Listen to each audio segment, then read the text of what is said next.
Hello, friends and loved ones, and welcome to episode 1 of the If You Could See Me podcast.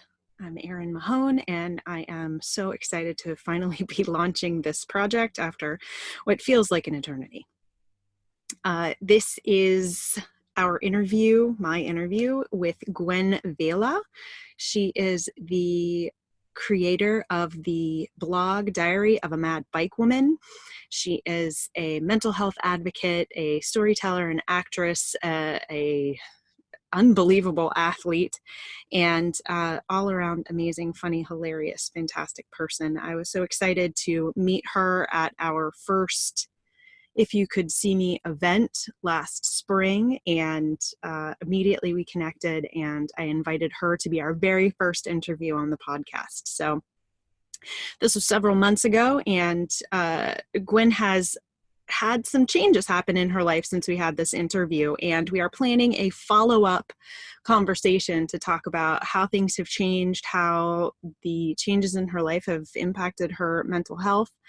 But regardless, she's a remarkable person. She is so funny and handling all of the challenges that life throws at her with such grace and humor. And I'm just really excited to have had the opportunity to talk to her. So without further ado, I hope you enjoy my conversation with Gwyn, and please keep an ear out for the follow-up interview that we will be doing very soon.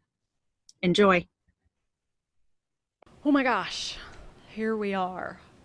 So this is the very first podcast recording of the If You Could See Me podcast, and I am Erin Mahone, and I am here today joined by a very brave woman who has agreed to be the guinea pig for our project here. So her name is Gwyn Vela. Is that correct? Did I say it correctly? That is correct. Excellent. And she is an avid cyclist, an actress, and a performer. And she is also the author of the blog Diary of a Mad Bike Woman. And we recently met at the very first iteration of the If You Could See Me project, and I was introduced to her by a very dear friend. And now she's my friend. She's one of my people. Because she's afraid to talk on the phone, and she understands that I can't sit still, and she smiles a lot, so that's good. So Gwyn, welcome. Thank you so much for being with me. Well, thanks for having me and adopting me as your new friend. Yay! I love new friends. So this is brand new, and actually we were talking a few minutes ago about how I'm the kind of person, for good or for bad, for better or for worse, who tries new things and just doesn't know if they're going to work out or not. So I am here, and you are a guinea pig, as I said. So tell me a little bit about who you are and where you come from. Where you said you moved to Richmond 20 years ago from Miami. Tell me about growing up in Miami. Growing up in southern Florida was a lot of fun. I didn't realize how hot it was until I moved to Virginia and I saw season the first time. Oh, I would imagine, yes. I didn't know there was more than summer and then summer light. And here seasons change, on a daily, moment to moment basis. Daily. I've been in Richmond for 20 years, and for the past 4 years I have been a mental health advocate, running peer support groups, running the blog that you stated. Outside of that, like an avid cyclist, member of the cycling community, and a lot of my work has been through that. It's surprising how many endurance athletes are suffering from all sorts of psychological problems and use the bike, as their way to self-medicate.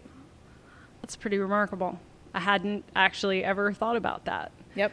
One of my friends, who's actually a former manager from a bike shop, is currently doing an Across America race. It's 12 days straight. He's going from like one coast to the other on a road. Doing that, he's raised the money. He's doing it because he's just fantastic and amazing. But he's also doing that help fight the stigma of depression Look at all the amazing ways in which people are coming together and having these creative ideas and raising money and raising awareness. And, you know, I mean, I remember I was having a conversation with somebody earlier today with somebody who said, you know, who we were talking about different programs that, you know, we could do together with our two different organizations. And, you know, 10 years ago when I started working in this capacity, doing, you know, drama groups and, you know, just trying to sort of get people involved in the arts as a way to help them heal and learn skills.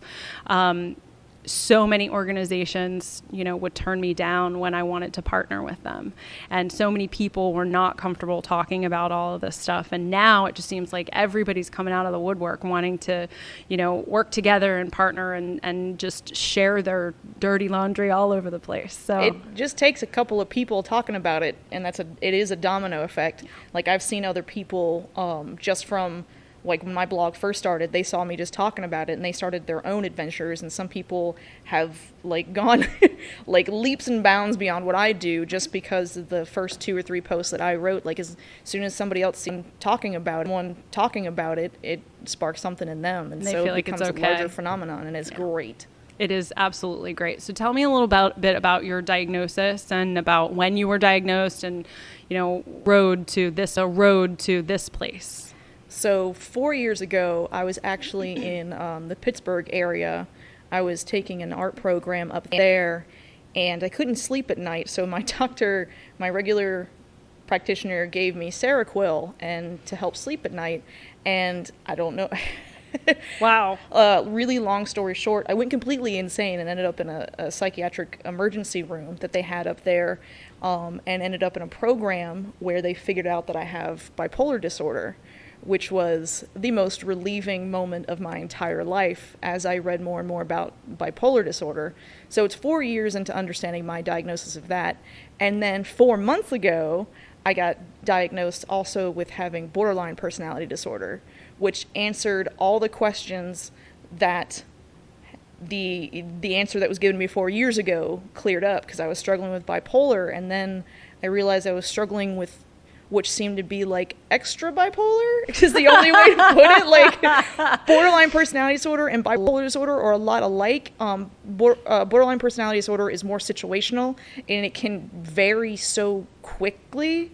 Right. Where bipolar disorder tends to be a little bit longer streaks of emotional instability. It's like I have the ability to go long-term emotional instability, as well as like walking around like kind of like a tank of gasoline amongst matches with the BPD. So hey, I've been there. Yeah. Oh wow. So it completely changed your life. How did it affect your relationship with your husband and your kids, and, you know, just going from, you know, that, getting that diagnosis and then starting down this road? How I mean, I guess it's changed everything, but how? It's a funny story, because when I got diagnosed with bipolar disorder, I was in a relationship, and I started going to the therapy and really hitting it hard because I wanted to save the relationship that I was in, because it was in pretty bad turmoil, and, you know, it was, in my eyes then, worth saving. And then as I took, I'm laughing. I like that. I'm like, giggle you just it gets funny. So after like 4 months of really intense therapy, I realized like that relationship was abusive and I needed to get the fuck out. So my original intent was to save that relationship, because the relationship, and come to find out, that's not what was wrong. I had to go. Right. So it was one of those like, all right, bye Felicia, I'm moving back to Richmond. You know, it's been fun, but you've got to go. That's great. You know, and it's crazy. And so I stayed single because I needed to work on my interpersonal relationship skills, because I was terrible at it.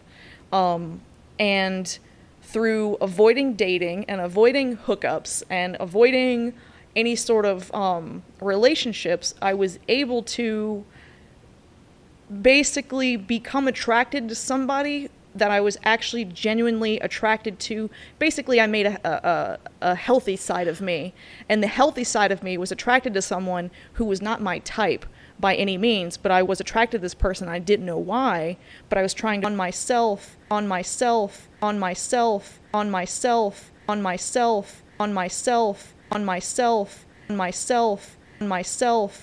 changed the chemistry of my brain and what and who I was attracted to. You know, I was like, I dated other people with tattoos and that were into horror movies and the same things that I was. Right. And the next thing you know, like, I'm attracted to this, like, older guy who's into refurbishing 1930s, like, camping equipment. I didn't know, like, what happened. He's the greatest guy ever. He is the greatest guy ever. But it was, like, as I was attracted to him, I couldn't feel, like, there was nothing wrong necessarily with him, but I had never been attracted to anyone physically or personality-wise that was like him, but I was, like, wildly attracted to him. But you were healthy, and you were making a healthy choice. Exactly, and that's what it was. It was all of that really hard work of focusing on reteaching myself how to think and act and, like, handle myself emotionally, is what led me being attracted to the right person. Right. And we pretty much have been inseparable and highly compatible for each other, like, since day one. We kind of just fell into, like, it's like, you know, you've been together for 20 years, you just kind of get, like, a routine, like a nice companionship routine, not, you know, sick of the other person, not boring, but we kind of, like within, like, the first, like, month, we kind of fell into it. We're just, like, it was perfect. That's amazing. Wow. So, I mean, all that stuff that you read about learning how to be with yourself and learning how to be, you know, a healthy person, and, you know, it's actually all that's founded. It is. We should actually. Absolutely true. Every stupid meme I saw, like those, all the crazy fonts on the picture of fall leaves or water or the ocean was absolutely right. The whole, like, you can't love somebody else until you love yourself, because your motivation subconsciously is different. Like, before, I was trying to fill wants and needs that were not rational. They were the product of the disorder. Right. And then when I was able to figure out who I was and the healthy part of me, the wants and needs of that individual was entirely different than the previous 30 years, what that individual was looking for. That's pretty amazing. I mean, it's so insightful, and it's so much self-awareness. I mean, it takes an enormous amount of work to get to that point. Oh my God, to be, not only to do the work, which a lot of people do, but then they often don't find themselves effective to be able to look back, and see, you know, how far they've come. So congratulations. Yeah, my advice is, be in a terrible abusive relationship, get better therapy to make it better, realize it's not you, get better, and then find the right person. Excellent advice. Very specific advice that I think we should all follow. I love that. We're diagnosed fairly recently. I mean, you're in your mid-30s, or not quite, almost in your mid-30s, and you know, that's pretty late to get a bipolar diagnosis. Mm-hmm. How did your family react? Like, your mom and, you know, the rest of your family, did they go, oh yeah, that makes sense? Or did they go, oh no, that's not you? The family members that are still alive, that didn't die from some sort of suicide, mental health issues, who basically didn't die from, like, severe alcoholism or whatever, were just like, oh yeah, no, that makes sense. There's not, like, you know, like, there's been a lot of suicides and other stuff in the family that have, like, everybody, basically, it's so funny, because whenever I go to a new doctor's and they're like, is there any history of mental illness in your family? I go, yes. And they're like, mom's side or dad's side? Yes. Is it immediate siblings, or is it? Yes. All. I've actually been, my family accepted it right away, because they all know we're all messed up. But they have actually been 100% behind my efforts as far as not only dealing with, or, you know, accepting having mental health diagnosis, but bettering themselves by me being able to speak on behalf of their close relatives that are no longer around, because they succumb to the ill effects of mental health. So, yeah, my grandmother had bipolar disorder, and through my mom and my aunt, they have literally never understood their mother's behavior. And the more I talk about it in my blog, they've told me, like, I now understand my mother, all those years growing up, all those years of ambulance chasing, all of the alcoholism, the way we were treated, the lack of love, like, they were just like, reading your blog has, I've Changed helped everything for them. Yeah, they're like, they've gained a bit of empathy as far as, and honestly some answers in their life. Right. It's just unbelievable to me, when I talk about how I came to doing all of this. It was just in an attempt to try and understand where I came from. My grandfather had schizophrenia, and my grandmother, he and my grandmother spent 47 years together, and he was diagnosed right after they got married, and they just, figured it out. And I mean, that wasn't always pretty, but they always were together, and they were and my mother has bipolar. Now, my grandparents are on my dad's side. My mother is on my side, and her family is sort of, we don't really have much of a relationship with them. So, she tells me that her mother was undiagnosed bipolar. But I just wanted to try and make sense of it for myself, because this was where I came from. And I then, when I started writing about this, I had 3 children, and they were all really little, and I have anxiety and depression, and I know that I wanted to put it all together for myself and for them. It started incrementally, and then I started sharing it, and then I started getting good feedback, and then I wrote this show, and I put it up in the world, and all of these people just came to me in my family, and strangers, and people that I worked with, and people that I'd never met before, and people who were like big, in Yiddish, it's big mockers, big shots in the community. We're sitting in the Jewish Community Center, so I have to use some Yiddish. And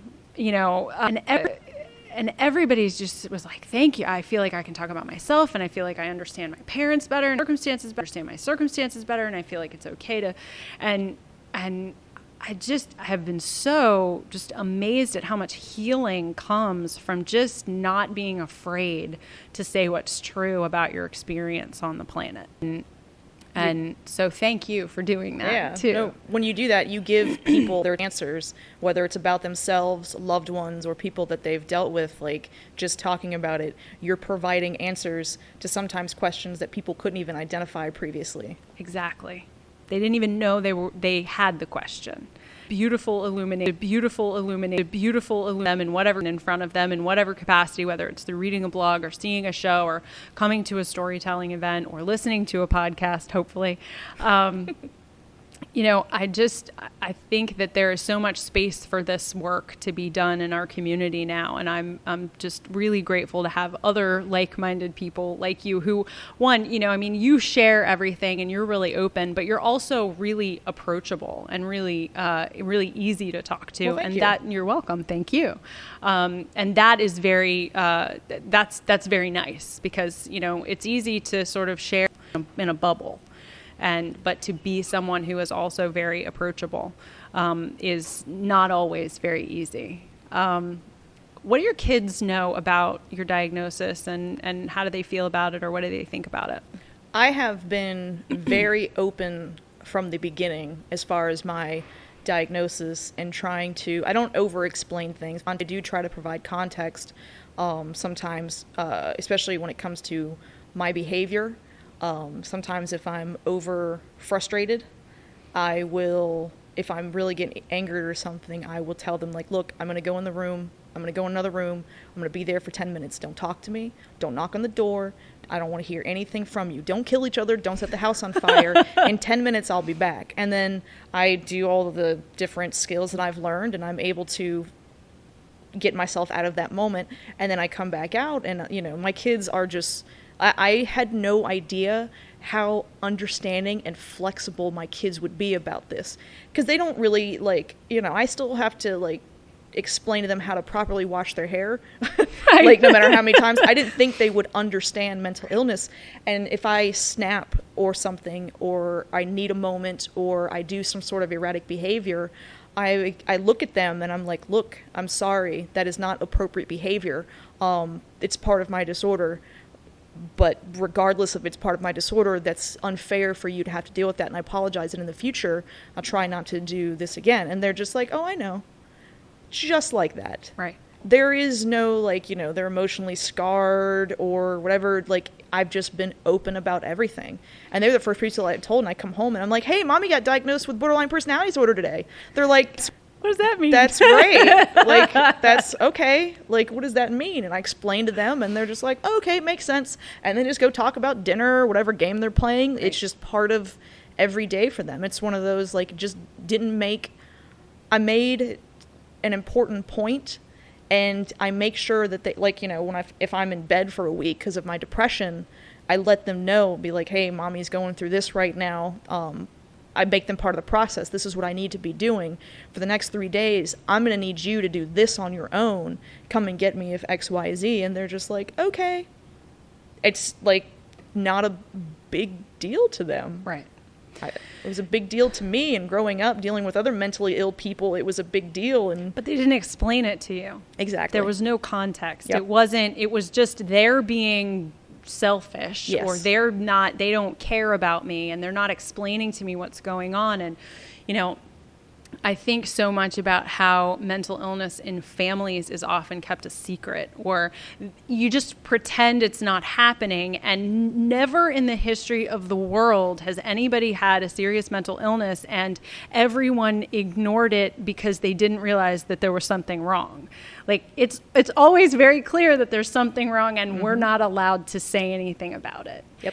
And, you know, that is the one, as challenging as my childhood was, I am immensely grateful for the fact that my grandparents were very open about my grandfather's diagnosis. You know, my grandmother explained to me what schizophrenia was and what it looked like and what happened to my grandfather on occasion when, you know, he needed to have his meds adjusted or, you know, any number of other things.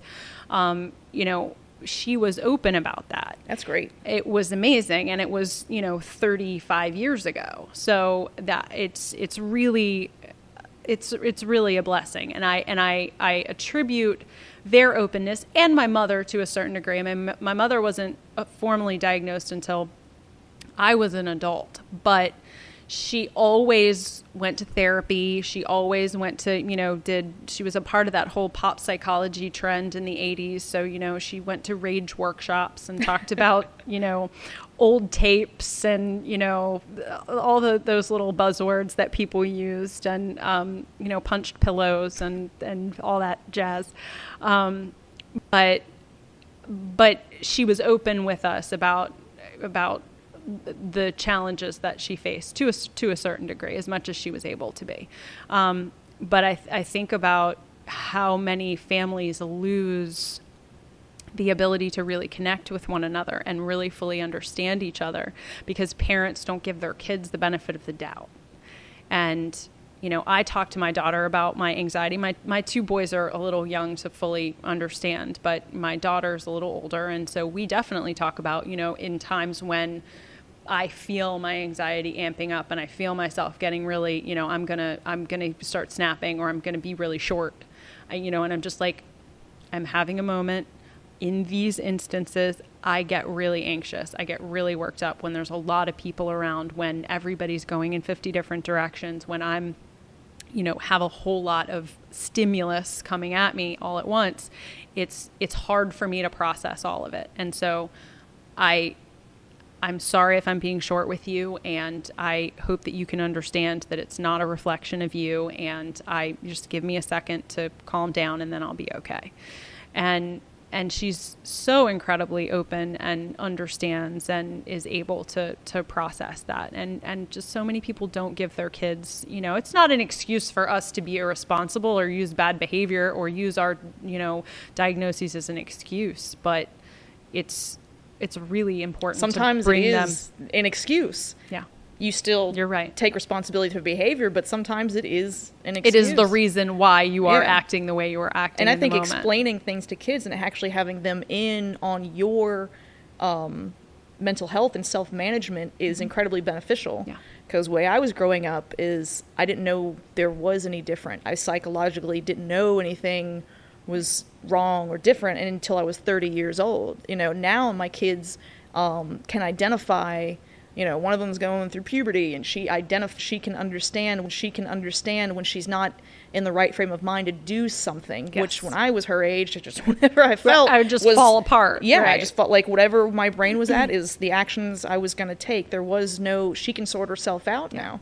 Something as simple as just hormones and puberty, it's a big deal. It is a big deal. Having your kids in on it. Yep.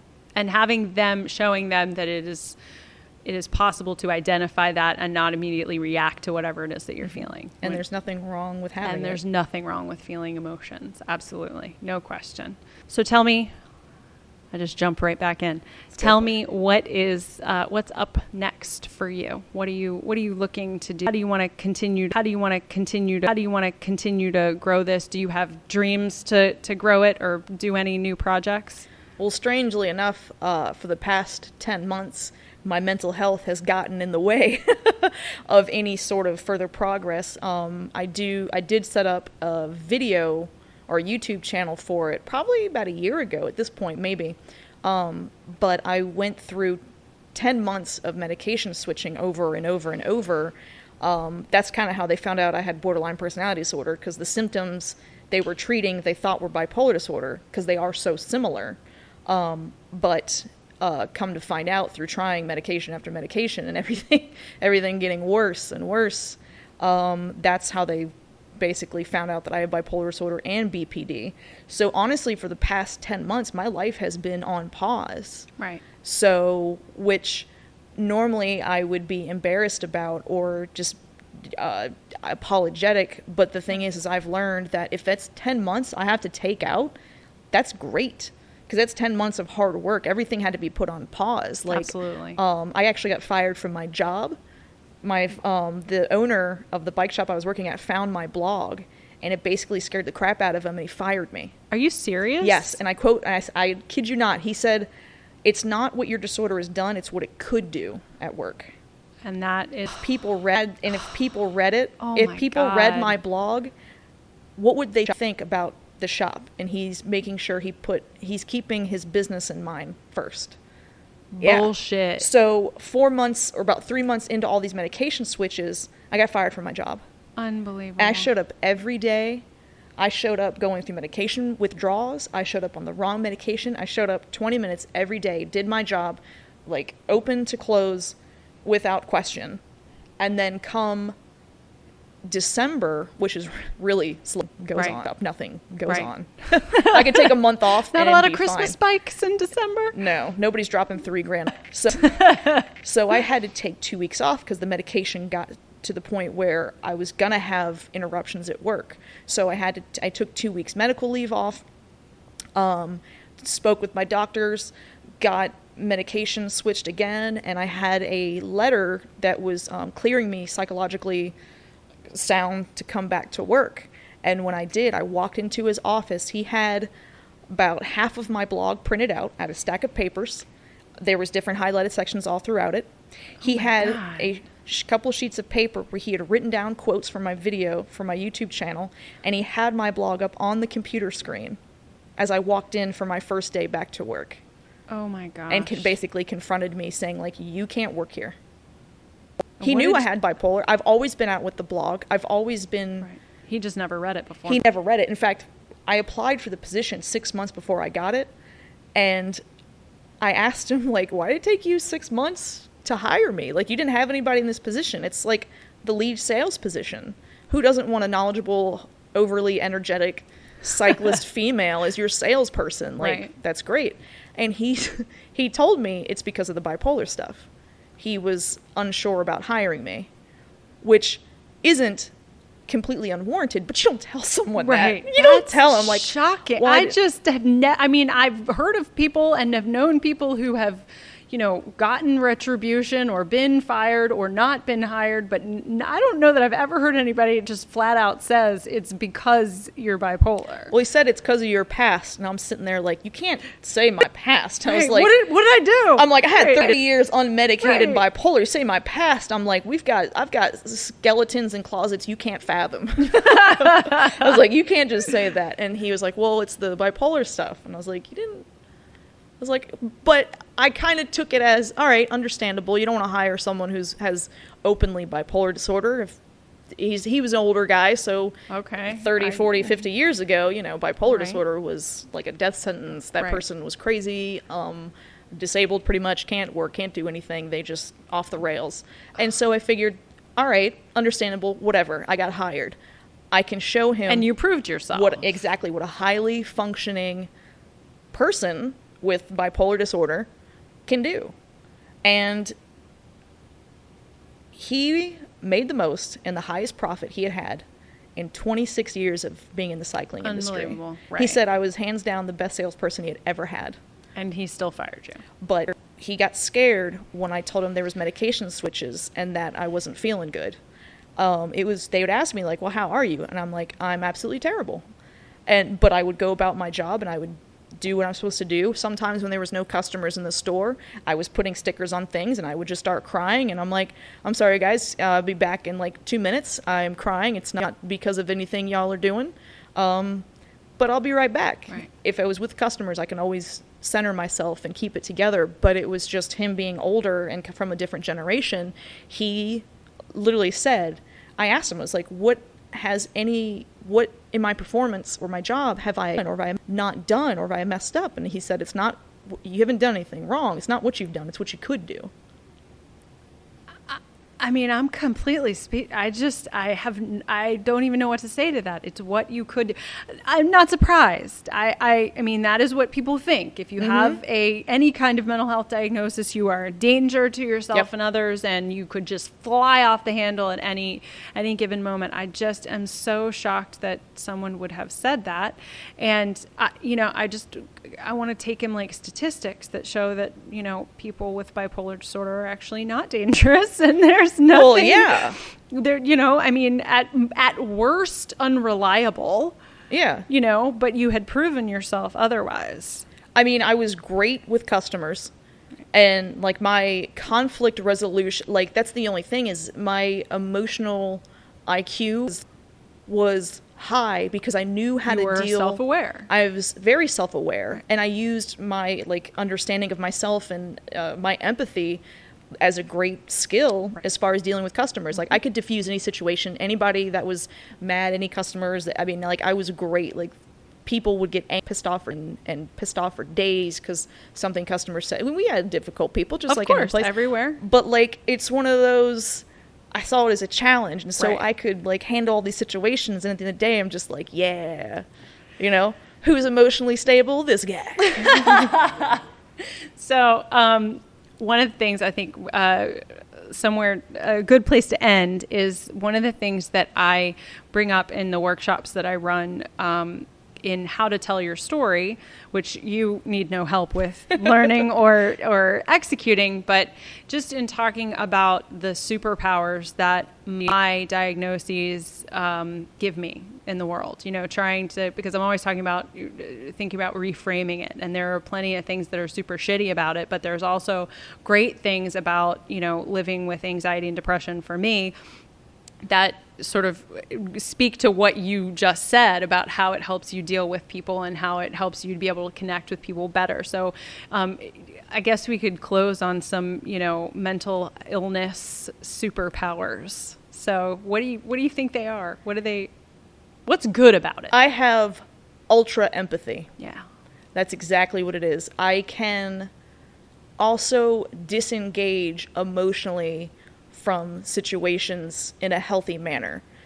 An example, working retail, someone comes in and they're just acting like a complete jerk and they're just disrupting your day, or they're also being a female working in a sport that's 85% male. Right. The whole mansplaining thing. Oh, I love that. Yeah, Don't you love that? It was Yeah. great, but also having to prove myself to some men that my genitals don't keep me from riding a bike and things like that, is I have the ability to disengage emotionally and not be personally offended because of my ability to empathize. Like that person would have treated anybody like crap. I just happened to be the target at the time. I can also empathize with pretty much anyone around me, but what has taught me the most is the first step I had to take with having bipolar disorder is telling myself that I have bipolar disorder and there's some things that are out of my control. I had to take that leap of faith saying that it's not me. I'm not choosing to do this. I have the same thing with other people. I don't understand a lot of different things and aspects of life. But I'm able to take that leap of faith in what they're saying. Right. You know, an example, like somebody who is schizophrenic and they are having symptoms that I can't fathom or understand, I take that leap of faith and I say, that's true. I will never know if that's true or not, but I have to take that leap of faith. It's true. So I have ultra empathy. That would be my superpower. That's a pretty damn good superpower. I think if we all had more ultra empathy, this world would be a much kinder, gentler place. Yes. I really appreciate you coming here once again to be the guinea pig. I appreciate you having me. This is fun. I want to have these conversations every day. I think the more we share, the more we talk, the more we get out in the world, we let that person who fired you know that we're not dangerous and we're here and we're good and we have a lot to offer the world. So thank you for helping me get the message out. And thanks again for having me. Where can people find you? On Facebook, it's Gwyn Vela, GWYNVELA. The blog is diaryofamadbikewoman.blogspot.com. You can just Google Mad Bike Woman and that will pop up right there for you. Awesome. Fantastic. And then the YouTube channel, it's linked on the Facebook and the blog. But literally just look up Mad Bike Woman and like channel, blog, everything pops up. Awesome. Well, I'll link all of that to this when it comes up, and hopefully we'll have lots and lots of people listening. Billions. All of the people, every human on Earth will be listening to us. Hooray. Ooh, some aliens too from outer space. Hooray. Thank you so much. Everybody has an awesome day. Bye.